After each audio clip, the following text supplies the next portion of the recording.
을 이을자니라. 아멘. 할렐루야.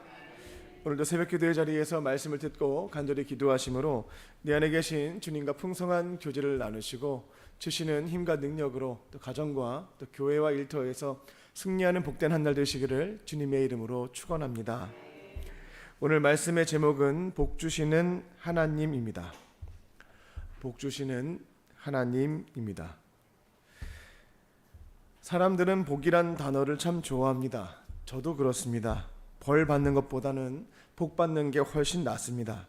그래서 새해가 되면 서로에게 새해 복 많이 받으세요 라고 인사를 나누는 겁니다. 근데 세상에서 말하는 복이라고 하는 것은 형편이 나아지고 돈을 많이 벌고 일이 잘 풀리는 것과 관련이 있습니다. 물론 그런 것도 복일 수 있겠습니다만 성경이 말하는 진짜 복은 조금 다릅니다. 성경에서 말하는 복은 단순히 어떤 것을 많이 소유하는 것보다 어떤 존재가 되는 것과 관련이 있다라는 것을 볼 수 있습니다. 하나님께서 주시는 가장 큰 복은 주변 환경을 바꾸는 것뿐만 아니라 우리 존재 자체를 아름답게 만들어 주시는 것, 이것이 성경이 말하는 복에 해당된다라는 겁니다. 오늘 우리가 읽은 갈라디아서 3장은 믿는 자에게 하나님이 어떠한 복을 주시는지에 대해서 명확하게 보여주고 있습니다. 바울은 갈라디아 성도들에게 처음 예수님을 믿었을 때의 그 은혜를 잊으면 안 된다라고 권면합니다. 그리고 믿는 자에게 하나님이 어떠한 복을 주시는지에 대해 세 가지로 설명합니다. 성령을 주시고 하나님과의 관계를 회복시켜 주시며 우리의 성품을 예수님 닮은 사람으로 바꿔주신다. 이렇게 복에 대해서 설명합니다. 오늘 선포되는 말씀을 통해 우리가 받은 복이 얼마나 크고 놀라운지 한번 확인도 해보고요. 그리고 그 복을 누리고 베풀며 살아가는 저와 여러분 되시기를 주님의 이름으로 축원합니다. 첫 번째는 성령을 주십니다. 하나님이 믿는 자에게 주시는 첫 번째 복은 성령을 주신다는 겁니다. 바울은 오늘 본문에서 갈라디아 성도들에게 이렇게 묻습니다. 2절입니다. 너희가 성령을 받은 것이 율법의 행위로냐 혹은 듣고 믿음이냐. 다시 말해 성령님을 어떻게 받았는지 그 방법뿐만 아니라 처음 받았던 그때를 기억하느냐 묻고 있는 겁니다. 갈라디아 교회 성도들은 율법을 완벽하게 배웠고 완벽하게 지켰기 때문에 특별히 성령을 받은 것이 아니었습니다. 그들은 예수님을 믿었고 그 믿음 덕분에 하나님으로부터 성령을 받았다라는 겁니다. 그리고 성령님이 오신 후에 놀라운 변화가 일어났습니다. 이전까지는 죄로 보이지 않던 것이 죄로 보였고 회개가 터져 나왔습니다. 미워했던 것이 사랑으로 바뀌게 됐고 이전에는 별로 하고 싶지 않았던 선한 일들을 하기 시작했습니다. 세상같이 휘둘렸던 마음이 이제는 하나님 나라의 가치에 예수님의 가르침에 반응하기 시작했고 모든 것이 내 중심적이었던 것이 하나님 중심적인 삶으로 바뀌기 시작했습니다. 이것이 바로 성령님이 나타났을 때 나타나는 반응이고 주시는 은혜에 해당됩니다. 성령님은 단지 특별한 집회나 기도회에서 느끼는 어떤 뜨거운 감정 이것만을 가리키진 않습니다. 물론 그런 순간 그런 임재도 있겠습니다만 더 중요한 성령의 사역은 우리의 영혼을 깨우고 죄를 책망하고 하나님이 원하시는 선한 길로 이끄시는 것, 이것이 바로 성령께서 하시는 주요 사역이고 큰 은혜에 해당된다라는 겁니다. 성령님이 내 안에 함께 하시게 되면 말씀을 읽을 때 말씀을 깊이 깨닫게 되고 기도할 때 확신이 생기기 시작하며 삶의 중요한 선택 앞에서 하나님의 뜻을 바르게 분별하고 용기 있게 선택하게 하십니다. 그리고 우리를 하나님의 방향으로 걸어갈 수 있도록 인도하신다라는 겁니다. 바울은 3절에서 이렇게 경고합니다. 너희가 성령으로 시작되었는데 이제 육체로 마치는 삶이 되면 안 되겠다라는 경고였습니다. 처음에는 믿음으로 성령을 받아서 변화된 삶을 살았는데 시간이 지나면서 이제는 믿음도 성령도 무시한 채 다시 내 힘과 내 계획과 율법적인 방식으로 돌아가려고 했던 이 갈라디아 교회 성도들에게 경고했던 겁니다. 신앙이 길어질수록 초심을 잃고 이제는 성령 없이 내가 혼자서 내가 알아서 하려는 유혹이 커지기 시작합니다. 하지만 성령으로 시작되었다라고 한다면 성령과 함께 끝까지 걸어가야 할 줄로 믿습니다. 시작도 믿음으로부터 하나님께 성령을 받았다, 그 복을 받았다면 끝도 과정도 성령과 함께해야 한다라는 겁니다. 예수님을 나의 주님이라 고백하고 있다면 이미 성령님이 우리 안에 계신 겁니다. 그 믿음을 주시는 분, 고백할 수 있도록 인도하시는 분이 성령이시기 때문입니다. 그래서 문제는 성령 세례, 내가 언제 성령 받았지? 이게 중요한 게 아니라 이미 내 안에 계신 성령님과 함께 살아가는 것, 성령 충만이 중요하다라는 겁니다. 성령님이 계신지 안 계신지 고민하다가 시간 보낼 거 없겠습니다.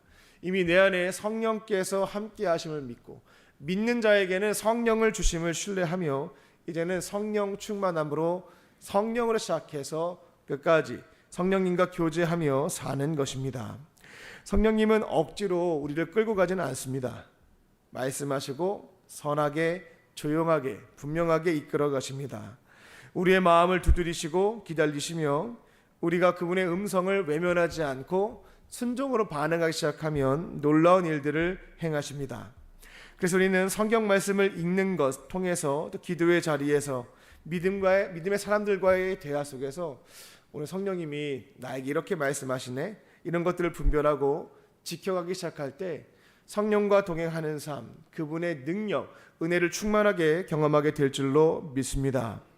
저는 고등학교 1학년 수련회에서 처음 성령님의 강한 임재를 경험하게 됐고 중요한 건 그 순간보다 그 이유였던 거죠.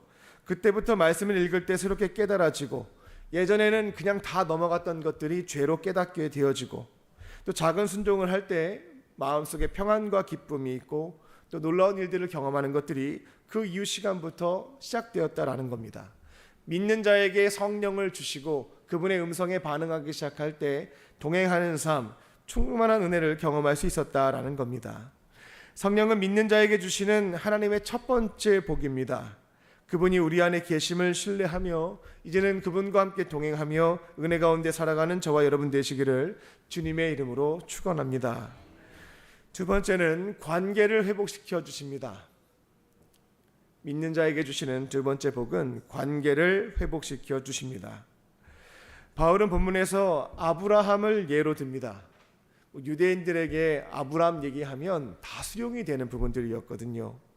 아브라함이 하나님으로부터 의롭다라고 인정을 받게 된 것은 율법을 다 지켜서가 아니라 하나님을 믿었기 때문에, 그분의 약속을 믿었기 때문에 의롭다 하심을 받은 거 아니냐라는 것을 가르쳐 주게 됩니다. 아브라함이 살던 시대에는 율법이 없었습니다. 훨씬 뒤에 율법을 주셨거든요.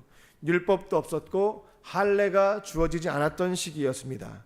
근데 하나님은 아브라함의 믿음, 약속을 믿는 그 믿음을 보고 죄인이 아니고요, 의인, 의롭다고 인정해 주셨다라는 겁니다. 그리고 성경에서 의롭다라고 하는 것은 단지 도덕적으로 깨끗하다, 죄가 없다 이런 것을 뜻하는 것은 아닙니다. 법정에서 판사가 무죄라고 선언하듯이 하나님께서 죄인의 신분을 거두시고 너는 깨끗하다라고 인정해 주신 것, 이것이 바로 성경이 말하는 의인입니다. 이 선언은 단순한 평가가 아니라 죄로 깨져 있었던 하나님과의 관계가 회복되는 것을 의미합니다.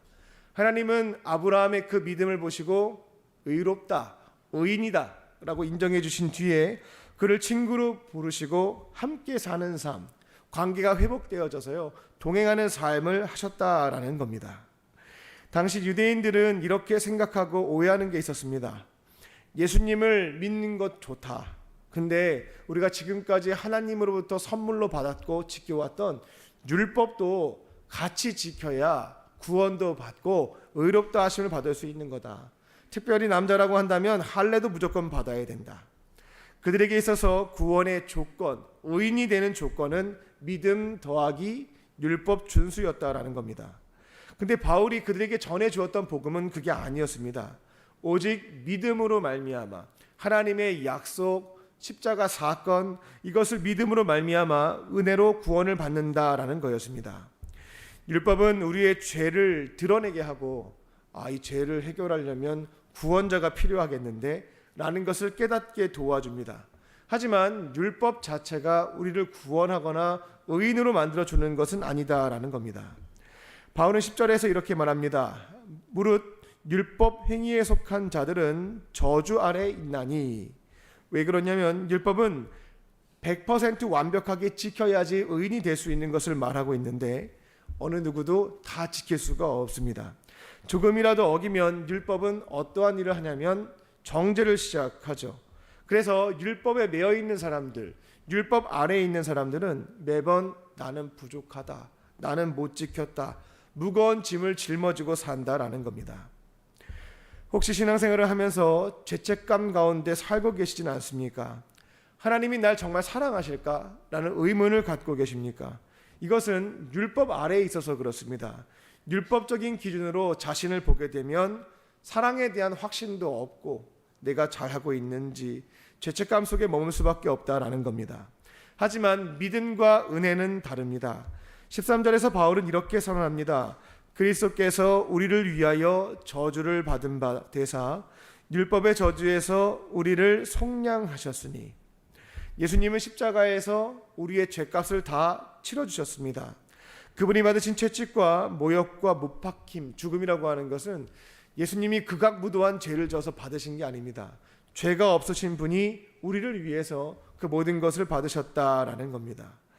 그분이 대신 모든 죄값을 받으심으로 우리는 죄사함을 받게 되었고 이제는 더 이상 율법 아래에 있는 사람이 아니다라는 겁니다. 그리고 이 은혜는 단지 죄 용서에서 끝나지 않습니다. 26절을 보시게 되면 너희가 다 믿음으로 말미암아 그리스도 예수 안에서 하나님의 아들이 되었으니 라고 말씀합니다. 예수님을 믿는 믿음으로 하나님이 주신 새로운 약속을 신뢰함으로 우리는 죄사함도 받고요, 하나님의 아들이 되는 그분과의 관계가 회복되어지는 은혜를 경험했다라는 겁니다. 예수님을 믿는 순간 하나님께서는 무죄, 의인 선언해 주시고 동행하는 삶을 시작하신다라는 겁니다. 이제는 더 이상 율법 아래에서 죄책감에 시달리는 죄인이 아니라 하나님의 사랑스러운 자녀로 관계가 바뀐다라는 겁니다. 심판받아야 되는 피고석에서 내려와서 이제는 사랑이 너무나 많으신 그분의 품 안으로 옮겨진다라는 겁니다. 하나님과 이제 거리감이 있는 게 아니고요, 친밀함과 보살핌과 따뜻함 속에 살아가는 하나님의 자녀가 되는 겁니다. 목회를 하면서 이런 분들 많이 봤습니다.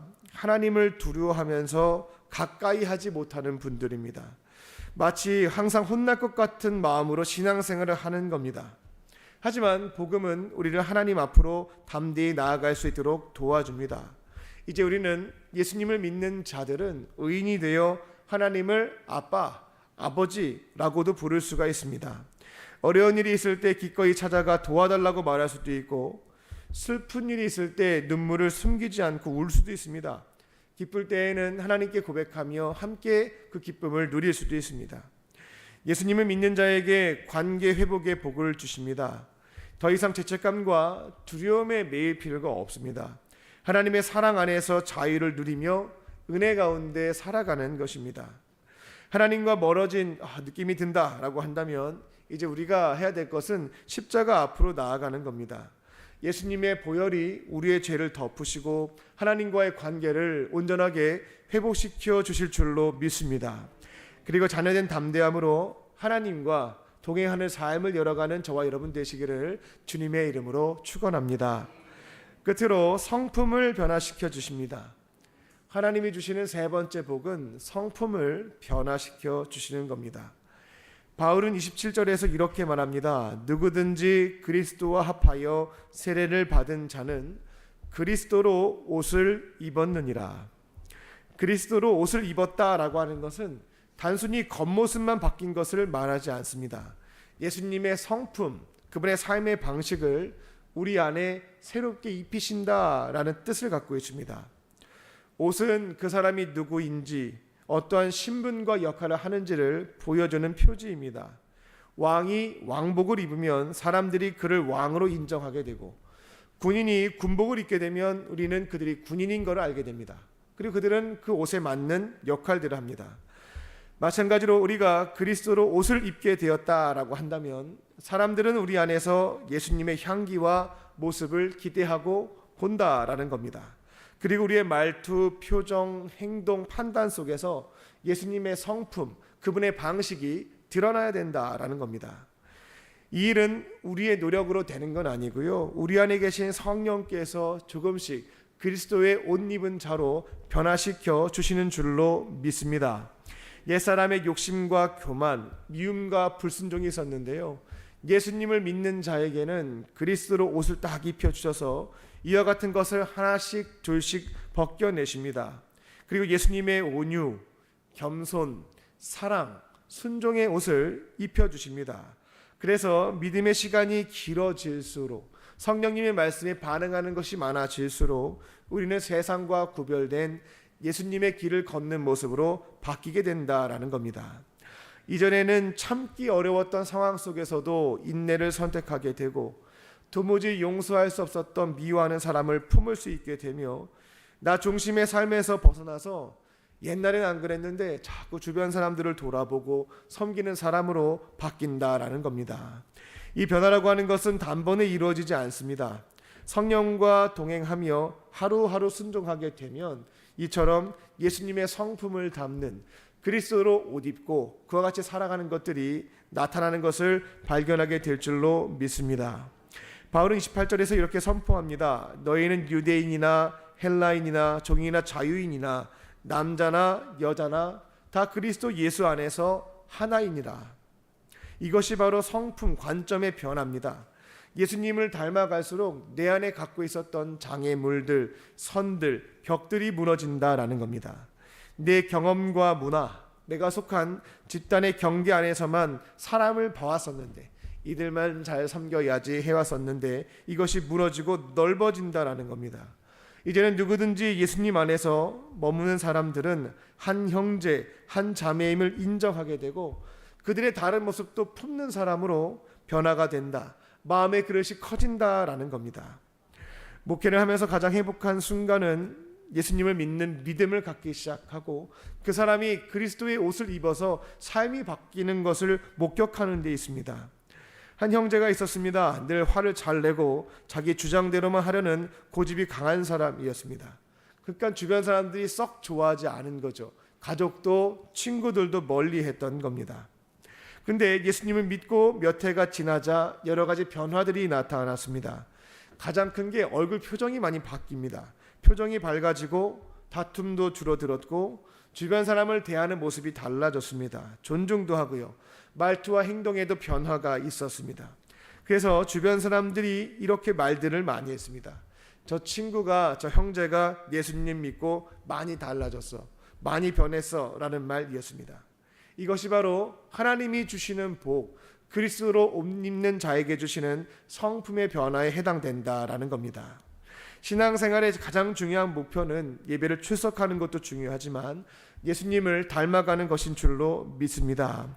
성령께서는 이와 같은 과정을 통해 우리를 이끌어 주신다라는 겁니다. 오늘도 우리의 언어, 생각, 판단을 주님께 맡겨드리게 되면 성령께서 여러 통로로 말씀하셔서 조금씩 다듬어 가십니다. 그리고 그와 같은 변화는 가정과 직장과 세상 가운데 예수님의 향기로 나타나게 될 줄로 믿습니다. 주님이 주시는 이 세 번째 복, 성품의 변화를 누리며 살아가는 저와 여러분 되시기를 주님의 이름으로 축원합니다. 기도하겠습니다. 참 좋으신 하나님, 오늘 우리에게 이 소중한 하루를 더 살 수 있는 고귀한 생명을 주시고 하루의 시작을 세상의 여러 말들에 기울이지 않고 살아계신 하나님의 말씀으로 열어가게 하시니 감사합니다. 우리를 믿음으로 의롭다 하시고 하나님과의 관계를 회복시켜 주심에 감사합니다. 이제는 내 안에 계신 성령과 동행하며 날마다 그리스도로 옷 입은 사람, 예수님의 성품을 닮아가게 하여 주시고 우리의 삶이 예수님의 향기와 복을 흘려보내는 통로가 될 수 있도록 주께서 함께 하시고 인도하여 주시옵소서. 오늘 주께서 베풀어 주신 은혜와 사랑을 기억하며 마음과 뜻과 정성을 다하여 예물을 드린 손길들이 있습니다. 어려운 상황 속에서 간절한 마음의 소원을 담아 예물을 드리오니 모든 기도에 응답하여 주시고 또 하늘의 신령한 것과 땅의 기름진 복으로 충만하게 채워 주시옵소서. 이것에 몸과 마음과 영혼에 질병이 있는 환우들이 있습니다. 성령께서 아픈 부위에 따뜻한 손길로 안수하여 주시고 치유의 광선을 비추어 주셔서 모든 질병을 깨끗하게 회복시켜 주시옵소서. 그렇게 하실 줄 믿고 감사드리오며 예수님의 이름으로 기도하옵나이다.